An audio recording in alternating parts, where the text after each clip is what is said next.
Hi everyone, Chantel here, and I am going to show you all today how to float a shirt and how to basically embroider an applique. Now, on the other video, I already showed you how to hoop the stabilizer. I'll put the link to that video in the description box. So first thing that you need to do is make sure you have everything: the shirt, the hoop with the stabilizer, the fabrics that you'll need, scissors to cut the thread, the embroidery thread that you'll need, and this spray and bond basting adhesive. This is what you need to float a shirt. Alright, so first what you need to do, I'm going to move all of this to the side that I'm not using right now. First, what you need to do is get the shirt. As you can see, I've already done the main part, which is you turn it inside out and you iron it so you can get that good crease down the middle. Because what you're going to do is you're going to spray this, and you have to line up these creases to this arrow up here and the line down there. Alright, so let's get that done.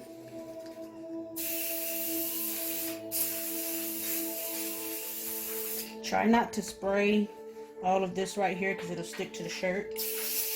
I'm running low on spray. And then, so what you do is you take the top piece right there and you line it up right here. That's what I do because it's the perfect measurement for how far it needs to be away from the neckline.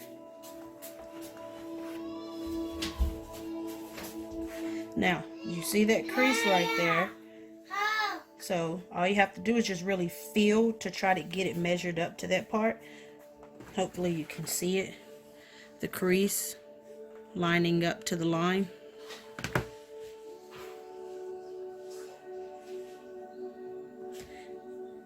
Now what I do is I rub it down just like that, right up under. Now, before I put the hoop on, I want to tell you a little bit about the machine. This is a Brother PE800. It is actually a good startup machine, but once you get going, you can't really keep using it because it really can't keep up with the production. I've had to get it serviced about 3 times because I was using it over the amount of starting up, and it cannot keep up with the load of how much I have to embroider. But I wanted to show you all the machine. It actually comes with the top up here, but I actually removed it because I can see the thread and when I have to wind up my bobbin. But I'm gonna turn it on so you can see.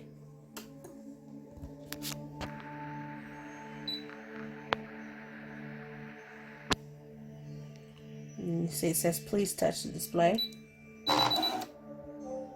The carriage of the embroidery unit will move. I'm going to show you that. I'm going to push OK. And that is why you could not have the hoop on there, because it will not be able to do the necessary movement that it needs. And the way you put your files on is from a memory stick. This right here. You can get it at Walmart for, I think I paid $15.99 for this. And it goes in right over here. Okay, so to go to the files, what you need to do is push this right here. And I made these files on here, different things. That is the design that I need. So we're going to push that, and it takes you to it. And I'm going to show you the next steps after this for if you need to adjust it on the shirt and measure it up. Okay, so now we're going to slide the hoop on. What we have to do is we have to slide it on and click it onto the metal pieces that are right here. Right there. We have to meet it up to right there. So we're gonna slide it up and click it on, and you can hear the click. Okay, so this is what I was talking about that I was going to show you. Every time after I float a shirt, hoop it, whatever I'm doing, I always go to right here to adjust it. And I push layout, and it shows you the design right there. You can push this button and this one right here, and it'll show you the layout of the shirt of where it'll be.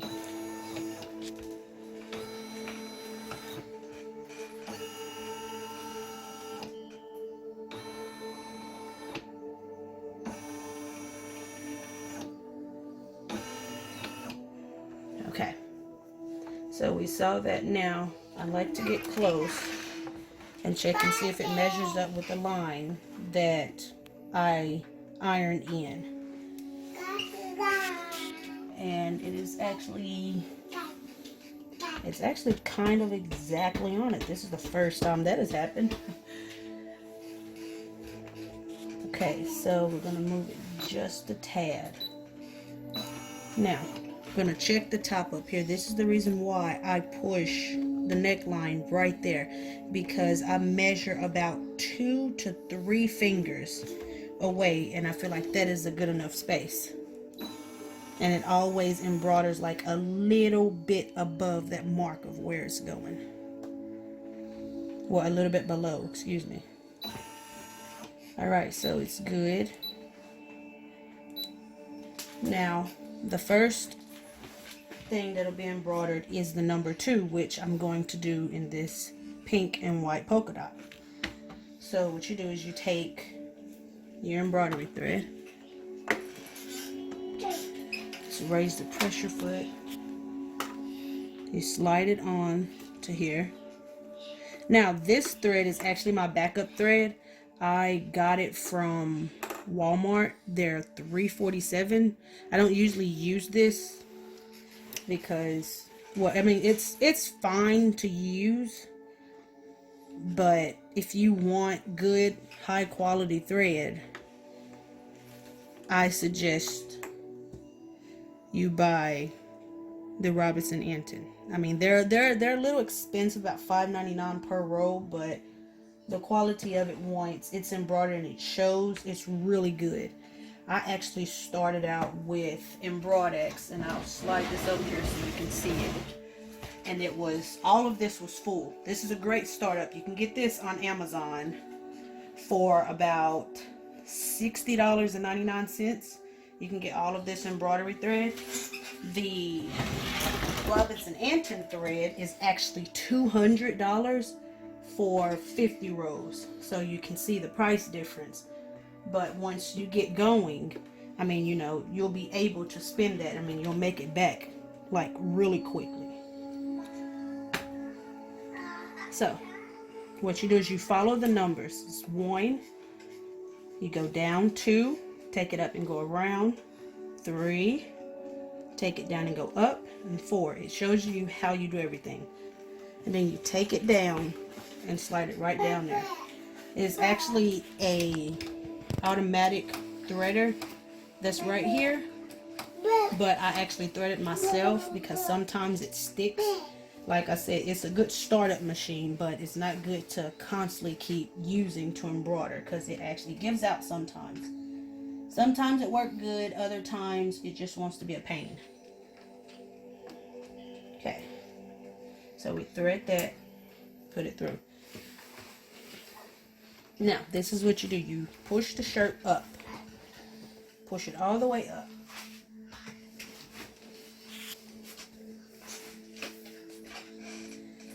You let down the pressure foot.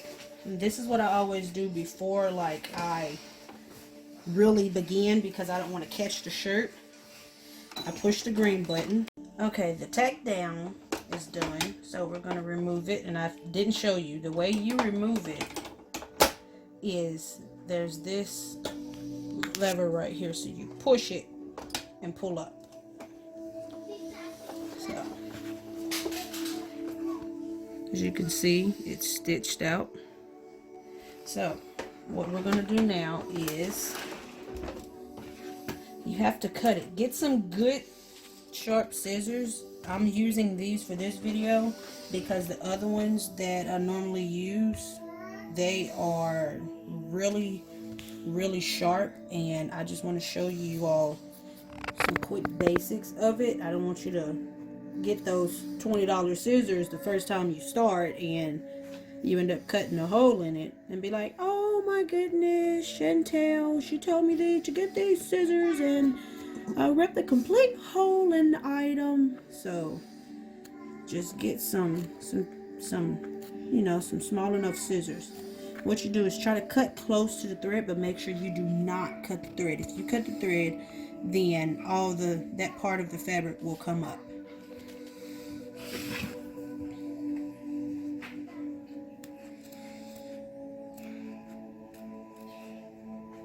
So just try to get as close as you can, and I don't want to make this video super long, so I will be right back after I finish cutting all of this. Okay, so I have the fabric cut out, and this is how it looks. Now we're going to stick it back on here, and it's going to stitch out the number 2. So we're going to lower the pressure foot, and I don't know about you, but I have always loved to watch this, but I'll show a little bit of it, like I said, so the video will not be super long, but I will show you how it stitched out some of it.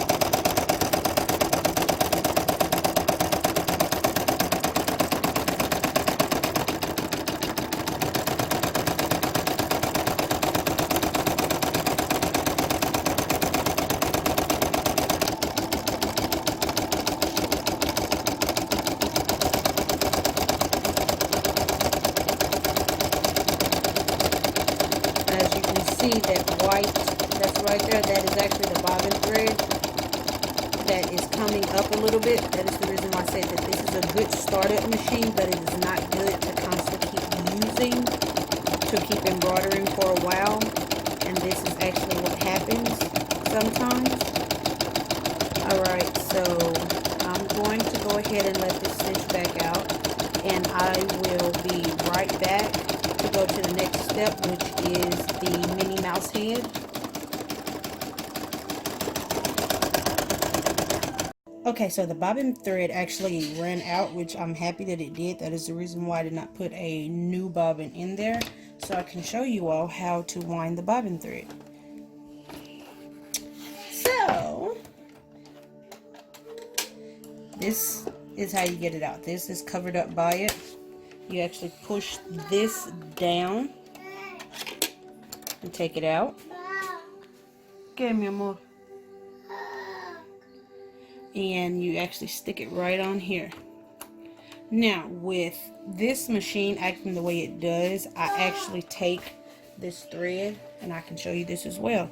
So this is what you do. You never pull it in from there because it can trap the thread. So you actually cut that right there, and you pull the thread from down here. It's better to lose this than to mess up your entire machine because something is all clogged in there. So this is how you wind it. You take it through here as if you're going to rethread it, but you go this way, pull it around the metal, around the circle, and then you wind around here.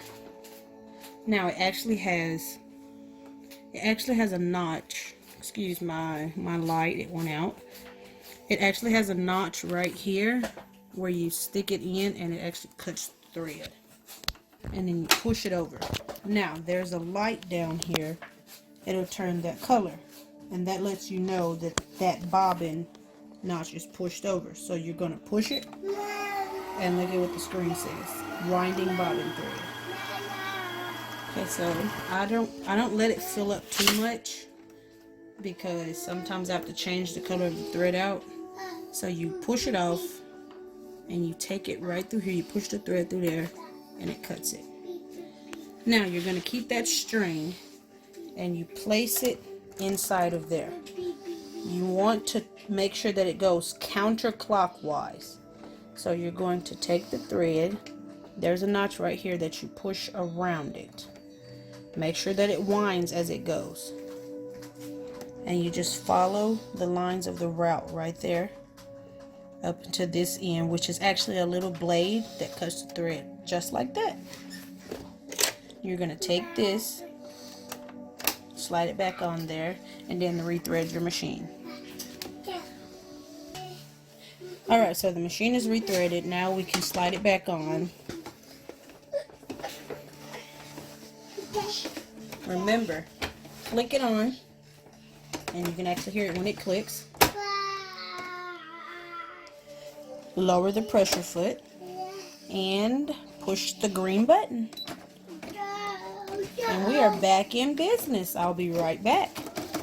Okay, now we are going to do the Minnie Mouse head. That's the next step. So I'm going to show you the tack down, and then once I show you the tack down, I'm going to just go ahead and skip the other part of showing you that part because you already know how everything goes. So I'm going to show you the tack down, and then I'll cut the fabric around it and go ahead and embroider the mini head with the hair bow on it, and then I'll be right back.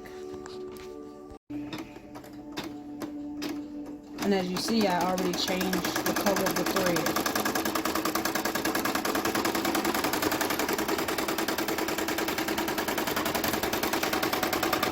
Make sure to keep the shirt out of the way, because if it gets caught, you're going to have to do a lot of thread ripping. Okay, so it's showing the position of where it is. So I'm going to go ahead and apply the fabric on there, and I will be right back once I finish the head with the hair bow. Okay, so the Minnie Mouse head and the hair bow is stitched on. Now the next step is to do the word to. Now how I'm going to do this, I'm actually going to pull the neckline out so it can be closer. If the shirt is big enough, then you can do that, but if it's not, you still need to pull it from the bottom to the top. Okay, so I lower the pressure foot down, press the green button. Let me see.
done stitching the number 2 is, well, the word 2, it is actually going to go back to I'm. So I'm going to push this green button right here so it can slide back up there. Now, I'm and Toodles will actually be stitched out in black, and her name. So what I'm going to do is I will get right back to it when we're almost finished with her name. So I'll see you all in a minute. So we are almost finished. We're on the letter A. I'm so excited to show y'all.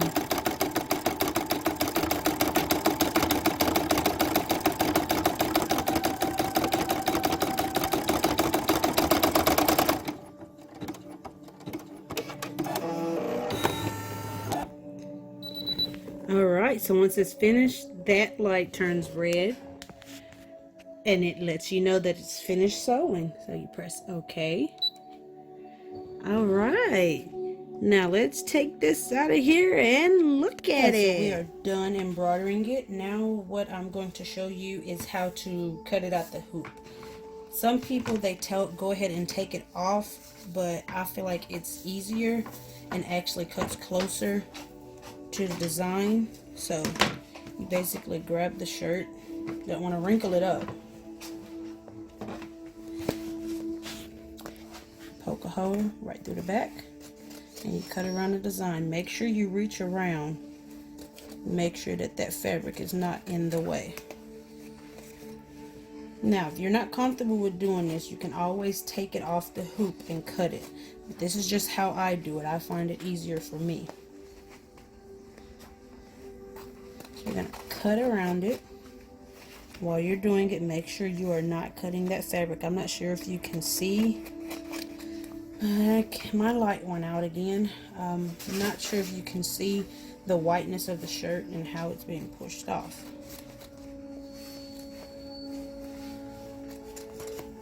Alright, so we got that cut out. We're almost done.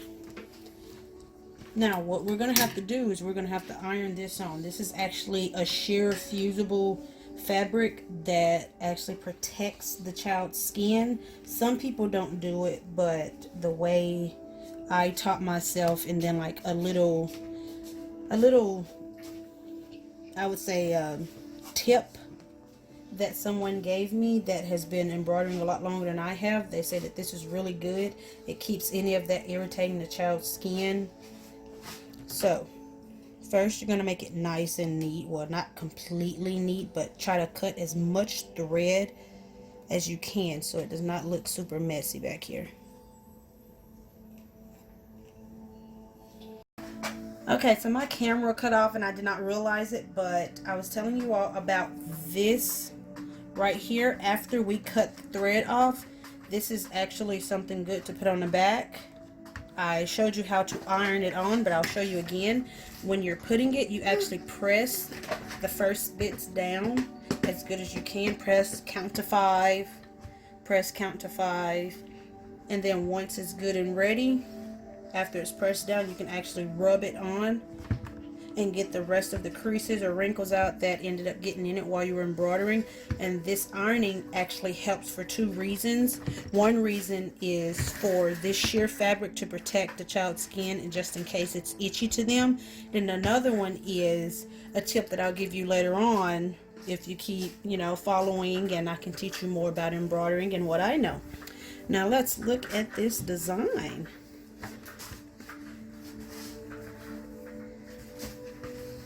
All right, looks great.